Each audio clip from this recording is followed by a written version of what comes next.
Kama umezoea kufuga kuku, ukitembea utakuta watu wengi wanafuga kuku, lakini unaweza kuchagua pengine na kufuga bata. Ndio maana hii leo tunakuletea makala ya ufugaji wa bata. Ni Jumamosi nyingine marahaba, tunakutana katika kipindi Boresha Kilimo.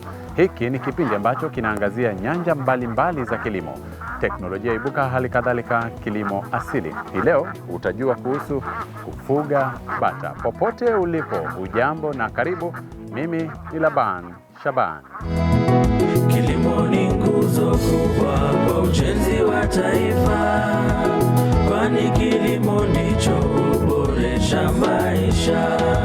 Ukitaka kujua haya usipime kipimo, na ukikaa nasi basi utaboresha kilimo.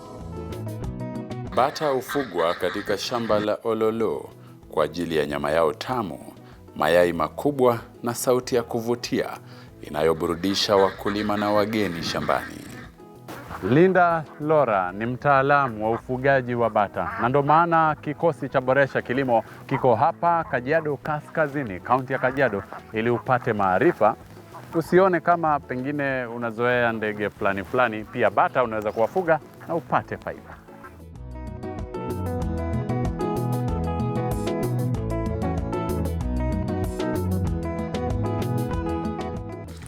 Shamba la Ololo lina wafanyakazi wenye furaha, watenda kazi na wanaopenda wageni.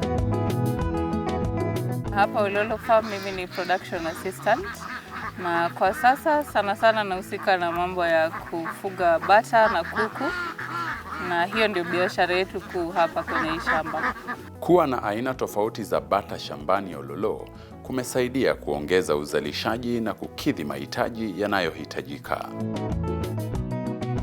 Niliingia Ololo kama intern na tukaweza kukuja na project ambayo ni dark breeding, na for now tuna breeder stock wale ni layers ambao ni 100. So kila kuanzia wakati tulianza hadi wakati huu tumeweza kupata 100 layers ambao wanatusaidia na mayai, na pia kwa upande mwingine tumeweza kuwa na wale bata wa nyama, wale tunaweza sema ni broilers, ambao kwa sasa ni around 700 in number. Yes, it's a large number. We have been growing for a while now. I'd say over the past 6 months we have just been doing a lot of breeding and selection. So that's how far we have managed to come. Hapa Ololo tuliweza kuangalia breeds kadha wa kadha, na tuliweza kuchagua ile breed inaitwa white Pekin. Na sababu kuu tulichagua white Pekin ni kwa sababu ya nyama. They have very high quality meat and also they are good at laying eggs. So it is a multi-purpose breed, and that's why we were able to settle on that specific one. Bata huzaa vifaranga kwa kutaga mayai. Mayai haya mara nyingi hutagwa wakati wa asubuhi. Vifaranga hawa huanguliwa bila manyoya, lakini hukua taratibu kwenye miili yao. Okay, so within our space we are hatching our own eggs. So normally we will collect our eggs from the farm, and we'll use our incubator that I'll just show you around, where we will incubate the eggs for about 28 days. Then after that we'll be able to collect whatever we have hatched from there, and we'll transfer the small ducklings into our brooder space. And from that point on, we are going to brood them for about 3 weeks before we now bring them out to pasture, where they'll grow out before we slaughter. Sana wale wachanga kabisa tunaweka kwa brooder, kwa sababu we need to control the environment a lot before they can be able to get feathers. Once they get the feathers, then we are good to go, and we'll bring them to the pasture at 3 weeks. Bata hukomaa haraka ndani ya kipindi cha mwezi mmoja wanapopewa mahitaji muhimu kama vile malisho na kutunzwa vizuri. So wakishakaa pale ndani ya brooder for about 3 weeks, once the feathers have grown right and the body size is good in shape, we are bringing them out at least 21 days. Then they'll spend the rest of the 5 weeks within these small ponds and the pasture, Then from the 9th week going forward, we are able to now slaughter within also the farm. Bata hupenda kucheza na kunyunyiza maji kwenye miili yao, iwe chafu au safi. Kisha hujisafisha kwa kuondoa uchafu, chembe ndogo kwenye miili yao au vimelea, hivyo kujikinga na magonjwa. Bata wanapenda starehe sana, na ukiweza kuangalia hapa kando, tunaona wengi wao wanapenda kuingia kwenye maji. So we had to dig a few more ponds for them so they can just swim and clean up themselves. Sometimes unaangalia wakiwa kwenye maji, they like to peck their feathers. That's called preening. Yeah, they just clean up and gloss up their feathers, so when they're outside the water, they're clean enough. Ni afya sana kwa bata kuogelea. Wakati wa kuogelea, wanazamisha vichwa vyao chini ya maji. Hii husaidia kuweka macho na pua zao safi. I've studied them for a while since I started doing the breeding here, and they can be inside the water for as long as it's hot, and also anytime beyond 9 a.m. they're good to go. They always usually fill the pond up once every 2 weeks. Yeah, so we'll just let the ducks swim in and enjoy. Then we also know that they'll have droppings, which is a very good quality manure. Yeah, so once it's a bit dirty, that's maybe in 1.5 weeks, we'll be able to just check and then pump out all the water into the pasture so we can use it for fertilizer and also for irrigation. Yeah. Bata huanza kutaga mayai kuanzia umri wa miezi 7 hadi 9 kulingana na wakati walipoanguliwa. Wanapoanza kutaga, kuna ongezeko la haraka la uzalishaji, lakini baada ya wiki 6 uzalishaji wa mayai hupungua polepole. The specific white Peking ducks, we have studied a bit and realized that they're also sensitive to temperatures. Yeah, so sometimes when the temperatures are not conducive, like when it's too cold, we are going to have a reduction in production. Yeah, but when it's hot, the production goes up a bit. So within our space, when it's a bit hot, we are happy as farmers. Yes. Ufugaji wa bata kwa ajili ya nyama na mayai unahitaji mfugaji kuwalisha mara kwa mara ili kuwawezesha kukomaa haraka na kuwa na afya bora. For the feeding, I think it's a bit of too much trouble for us farmers because the prices are a bit high right now. But we try to keep up with the various feeding regimes that we have. So just have a specific regime for a bird that is within a given age. Like I'll say an instance of the birds that are inside the brooder, they are smaller. So you have a specific amount of feed that they'll have within that period. But when they're outside and they're grown, there's also a specific amount of feed that they'll have. So in most cases, it's something that changes every week. Yeah, so once they hit week 3, you keep gradually adding the amount of feed that you're giving the birds until you are able to slaughter. Haya ni bwawa la kuogelea. Bata wanakuja wanaogelea hapa. Wakati jua linakuwa kali sana, wanakuja hapa ili wapate kibaridi kidogo, joto lisiwazonge. Na pia wanakuja kuoga, wanang'ara. Tawaona basi wanavong'ara papa hapa. Unaendelea kutazama Boresha Kilimo, kipindi ambacho tunaamini kitastawisha kilimo humu nchini. Kwa sasa nachukua pumziko fupi, narejea na mengi zaidi. Usiondoke hapo ulipo. Na ukikaa nasi basi utaboresha kilimo. Karibu kwenye sehemu ya pili ya kipindi Boresha Kilimo, ambapo tunaangazia ufugaji wa bata. Kipindi hiki ni chako. Una maoni, una hisia, una mapendekezo, ama wewe ni mkulima unataka Boresha Kilimo ikutembelee na ikutangaze ufikie masoko makubwa, sema nami kwenye mitandao ya kijamii @KUTV Kenya. Nifikie mimi @Laban Shaban. Weka reli Boresha Kilimo.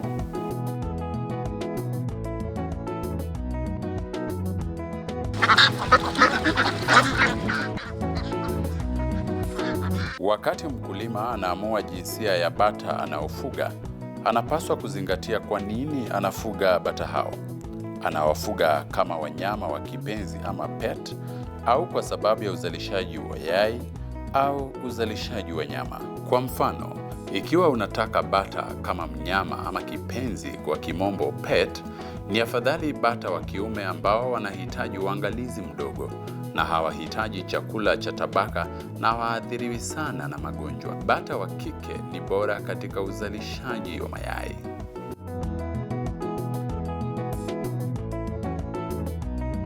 Tuna wengi, wale tunao hapa ni wale wa kike, lakini wale wa kiume kidogo ni wachache, na kwa sababu moja ama nyingine hawasaidii sana, lakini wale wa kike wanatusaidia, maanake wanatupea mayai. Yeah, so for instance in the layer stock that we have now, you can have 1 male duck for 5 female ducks. Yeah, so that's enough ratio to enable us breed enough to get the right number of eggs from them.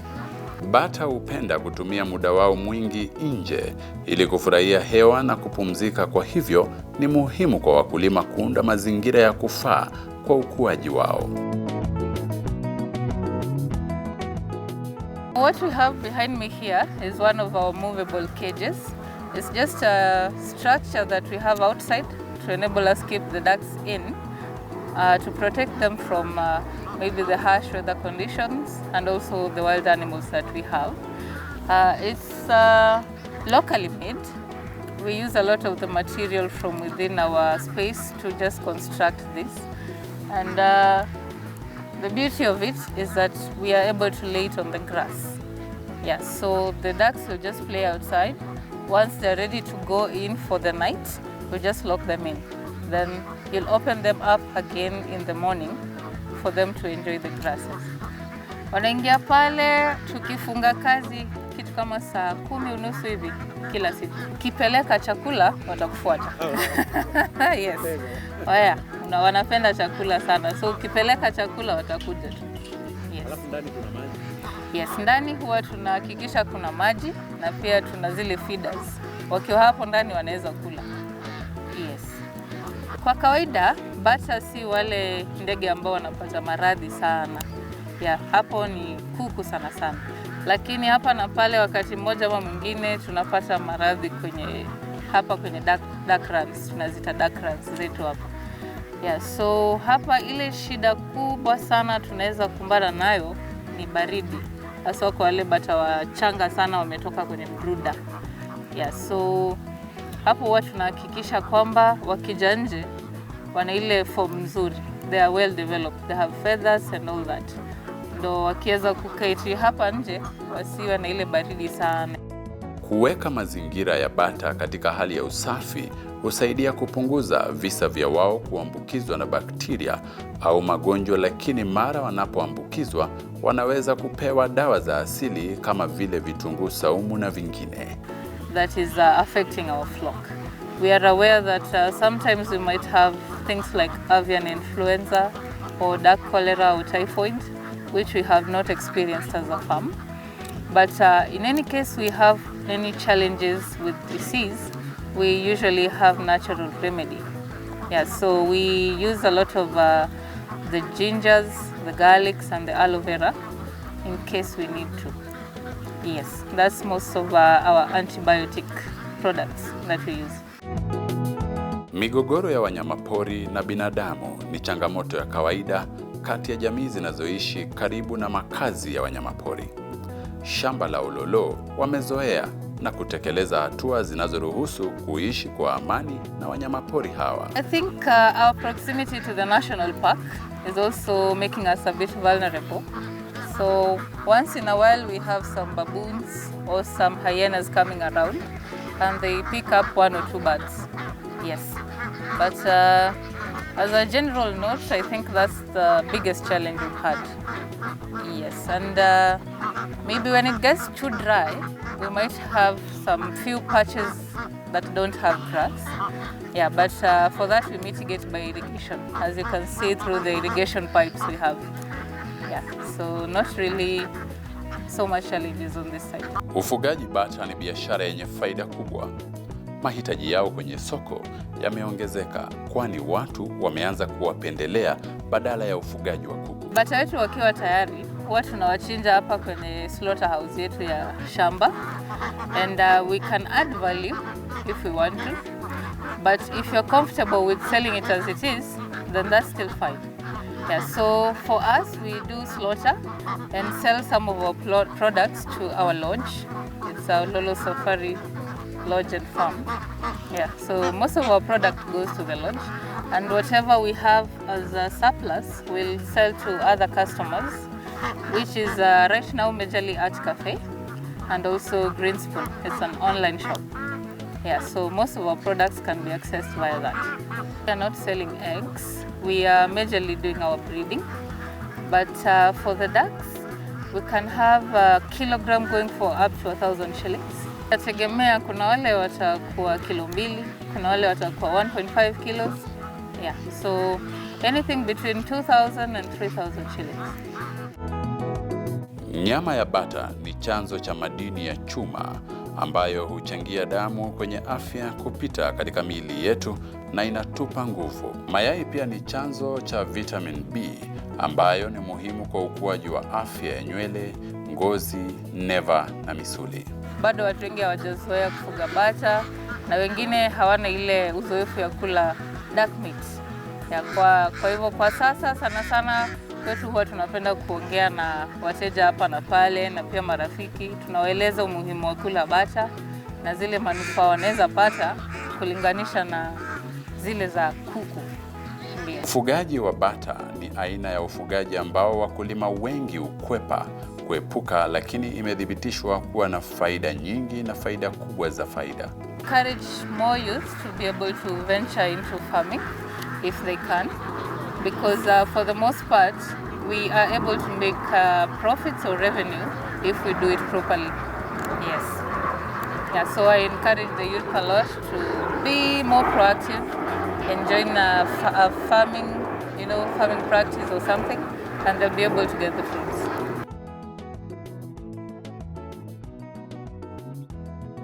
We have a Lolo farm almost everywhere on social media, on Instagram and also via our website. Yes. Haya, huyo bata nimemshika vizuri. Nimefunzwa na Linda Lora kuwashika vizuri. Nimemshika vizuri, ametulia, au sio? Lakini hebu fikiria, huyu bata ni wa kiume ama ni wa kike? Umesemaje? Wa kiume ama wa kike? Haya basi, jibu ndo hili. Ukitaka kujua bata wa kike, utapata hapa nyuma ni kama ni laini. Lakini kama ni wa kiume, unaona kama manyoya yake yanajikunja hivi. Waingereza watakwambia imecoil, au sio? Alafu bata wa kiume ni mrembo kuliko wa kike. Tafakari hayo. Hadi siku nyingine, Mola Moliwa akiridhia, tutakutana kwenye makala mengine ya kilimo. Nimekuwa wako Laban Shaban. Wassalam.